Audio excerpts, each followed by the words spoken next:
நசுக்காதீங்கன்னு அதை பிடிச்சி நசுக்கு. இன்றைக்கி மக்காச்சோள கட்டுக்கு உரம் வைக்க போகிறோங்க. அப்புறம் வந்துட்டு கழுத்துலையும் கையிலையும் ஏன் இப்படி இருக்குன்றதை வீடியோவோட லாஸ்ட்டில் சொல்கிறேன். வீடியோ ஸ்கிப் பண்ணாமல் பாருங்கள். உரம் வைக்கிறதுக்கு முன்னாடி உரத்தையெல்லாம் நல்லா கலந்து எடுத்துக்கணுங்க. 3 மூட்டை உரத்தையும் நல்லா வாசலில் கொட்டி நல்லா கலந்தாச்சுங்க. அப்போ தான் வந்துட்டு கட்டி ஏதாவது இருந்தாலும் எல்லாத்தையுமே உடச்சி விட முடியும். எல்லாத்தையும் நல்லா உடச்சி விட்டு நல்லா கலந்தாச்சுங்க. இப்போ வந்துட்டு பார்த்திங்கன்னா மறுபடியும் வந்துட்டு நம்மளால் சாக்கு வழியாக அள்ளிட்டு தூக்கிட்டு போக முடியாதுன்றதுனால அரை சாக்காக வந்துட்டு நம்மளால் தூக்க முடிஞ்ச அளவுக்கு மட்டும் சாக்கில் வந்துட்டு கொட்டி வச்சாச்சுங்க. அப்புறம் வாசலில் இருக்கிற இறஞ்சது எல்லாத்தையுமே நல்லா கூட்டி எல்லாத்தையுமே வாரி எடுத்தாச்சுங்க.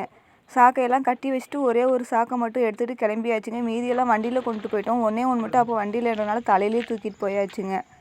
அங்கே வயலில் கொண்டு போய் வச்சுட்டு வயலெல்லாம் ஒரு டைம் சுற்றி பார்த்துட்டு உரம் வைக்க ஆரம்பிச்சாச்சுங்க.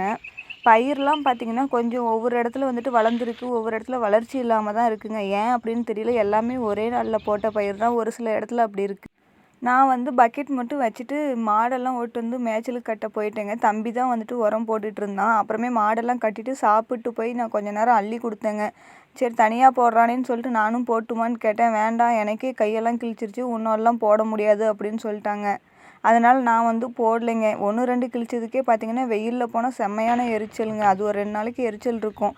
இந்த மாதிரி முத்து சோளத்தட்டில் இருக்கிற அந்த முழங்கு கிழிச்சு தாங்க கையெல்லாம் இந்தளவுக்கு ஆகிருக்கு. பார்த்திங்கன்னா தெரியும், அந்த முழங்கைக்கிட்ட வந்து கொஞ்சம் லைட்டாக வீங்கின மாதிரியும் இருக்கும். கழுத்து கை எல்லாமே தடிப்பாக இருக்குங்க.